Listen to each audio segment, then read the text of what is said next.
Hello guys, आप लोग को मेंस क्लास में स्वागत है।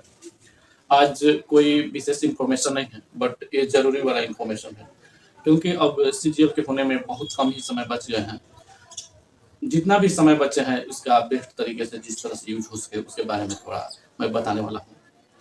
अब लगभग 20 डेज़ ही बचे हुए हैं। इस समय जो भी अगर आप लोग कोर्स फाइनल नहीं कर पाए होंगे न्यू एस्पिरेंट के लिए, अगर जो फाइनल कर दिए होंगे उन तो रिवाइज कर ही रहे होंगे, और जो ओल्ड है, जो एक दो बार निकाल चुके हैं, उसके उनको तो अच्छे खासे नॉलेज है कि एग्जाम पीरियड में क्या करना चाहिए। तो मैं इसी के बारे में बताने वाला हूँ आज। तो ज़्यादा समय नहीं लेते हुए हम लोग शुरू करते हैं।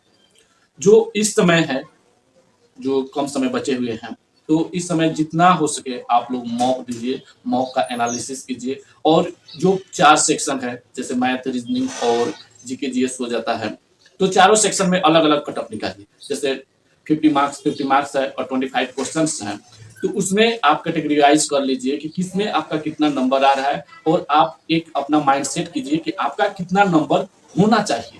क्योंकि ये बहुत ज़रूरी है कि एक अंदर से जो कॉन्फिडेंस डेवलप होगा, उसके लिए आपको एक अपना माइंडसेट या अपना एक टारगेट सेट करना बहुत ही ज़रूरी है। तो आप जब कैटेगराइज़ कर लेंगे कि इस, जैसे मैथ में आपको चाहिए अगर 40 नंबर, तो आप 40 नंबर के करीब जा रहे हैं, तो कहाँ मिस हो रहा है, कैलकुलेशन मिस हो रहा है या फ़ॉर्मूला मिस हो रहा है या उसका बेसिक कॉन्सेप्ट मिस हो रहा है, तो उसको रिवाइज़ कर लीजिए।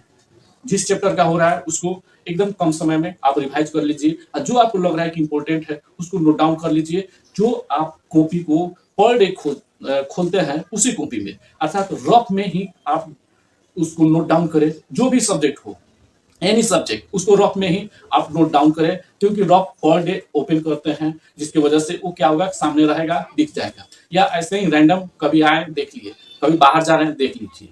तो इस तरह से करके आप, क्या होता है कि जो आपको मिस हो रहा है उसको आप कम समय में रिवाइज कर लेंगे या आपको याद ही हो जाएगा। दूसरी ये बात है कि इस समय क्या होता है कि जो टीचर हैं चले आते हैं, और फ्री क्लास, फ्री मॉक और सारे जो ऑफर्स देने लगते हैं कि मेरा मॉक कर लीजिए, मेरा ये पीडीएफ यूज कर लीजिए, जिसकी वजह से आपका पार घाट लग जाएगा। लेकिन मेरा ये कहना है कि वो जो भी करते हैं, एक अपना स्टैंडर्ड है, अपना आईक्यू है, अपना उनकी समझ है, उस आधार पे करते हैं। लेकिन आपकी प्रॉब्लम, उन्होंने तो पार्टिकुलर आपको सुना नहीं है, देखा नहीं है, परखा नहीं है, तो वो जेन्युइन लोगों के लिए ही करते हैं, एक पार्टिकुलर के लिए नहीं करते हैं। और इस चीज को, जो भीड़ वाली चाल है, उससे बचने के लिए यही उपाय है कि आपको जो चीज में मैंने बोला कैटेगराइज कर लेना है चारों सेक्शन का, वो करके बहुत ही अच्छा रिजल्ट लाया जा सकता है। और इसको यूज करके एक बार आप लोग देखिए, और जो आप लोग को रिस्पॉन्स होगा वो कमेंट करके मुझे बताइएगा।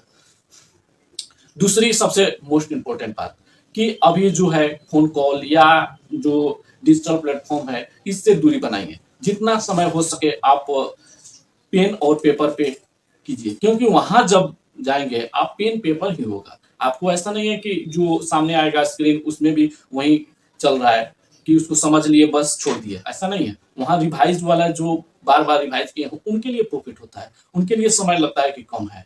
और जो न्यू है, जो बस देखते जा रहे हैं, हाँ थ्योरी मैंने देख लिया, मैंने कॉन्सेप्ट देख लिया, बेसिक कॉन्सेप्ट देख लिया और एडवांस भी देख लिया, ये सब करने के बावजूद भी फेल कर जाते हैं, क्योंकि वे उस चीज को नहीं एग्जीक्यूट कर पाते हैं। जहां एग्जाम में जहां परफॉर्म करना है, वहां पे उनसे परफॉर्म नहीं हो सकता है, क्योंकि एग्जाम का एक प्रेशर बना होता रहता है।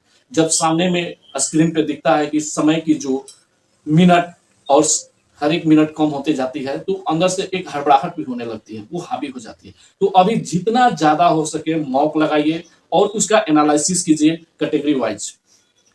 थर्ड थर्ड जो बात है, वो आप लोग थोड़ा थोड़ा मेडिटेशन कीजिए। जैसे मॉर्निंग में मेडिटेशन का ऐसा नहीं कि मतलब किसी भगवान को या जो भी आप मानते हैं उसका नाम ले रहे हैं या जप रहे हैं, ऐसा कुछ नहीं कीजिए।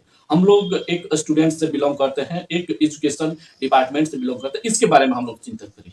जब भी मॉर्निंग में जगते हैं तो उसके बारे में चिंतन कीजिए कि आपने जैसे आंख बंद कर लेना है, वो रामदेव बाबा जो बताते हैं उस तरह से आंख बंद कर लेना है, और उसके बाद में सोचिए आपकी क्या, आपका वीक है क्या स्ट्रॉन्ग है। जो स्ट्रॉन्ग है उसके बारे में भी माइंड में रिपीट कर लीजिए, और जो वीक है उसके बारे में भी माइंड में रिपीट कर लीजिए। और जब कुछ आधा घंटा पर डे कीजिए मॉर्निंग में, जब समाप्त हो जाए मेडिटेशन, तो उसके बाद में उसको लिखिए कि आपका कहाँ वीक है। जब आप रिवाइज करने जाए तो उस सेक्शन को फिर से खोलिए जहां आपको खुद लगता है कि वीक है, और उसके बाद में उसको फिर से रिवाइज कर लीजिए। बनाने वाला है मैथ बना लीजिए, और शाम को फिर आधे घंटा मेडिटेशन कीजिए, ताकि आप दिन भर में क्या किए हैं उस चीज का कैलकुलेशन हो सके। आपने जो टारगेट मॉर्निंग में लिया था वो टारगेट बिल्कुल हो रहा है कि नहीं, अगर नहीं हो रहा है तो कहाँ मिस कर जा रहे हैं, क्योंकि ये शाम में कर लेना है और शाम के बाद में रात में थोड़ा मिलता है समय जो आपको बैकअप दे सकता है। तो इसलिए शाम में मेडिटेशन कीजिए और सोने के समय में फिर से आधे घंटे कर लीजिए या 10 मिनट कर लीजिए।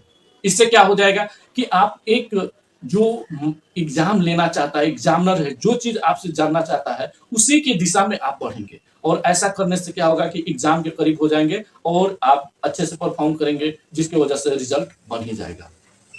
ठीक है, तो हम लोग ज़्यादा समय नहीं लेंगे और आप लोग को थैंक यू कि आप लोग हमारे साथ जुड़े रहते हैं, और मैं कहूँगा कि आप लोग अपने दोस्तों को भी बताइए ताकि वे लोग भी जुड़े और उन लोगों का भी फायदा हो। चलिए, इसके साथ हम लोग धन्यवाद।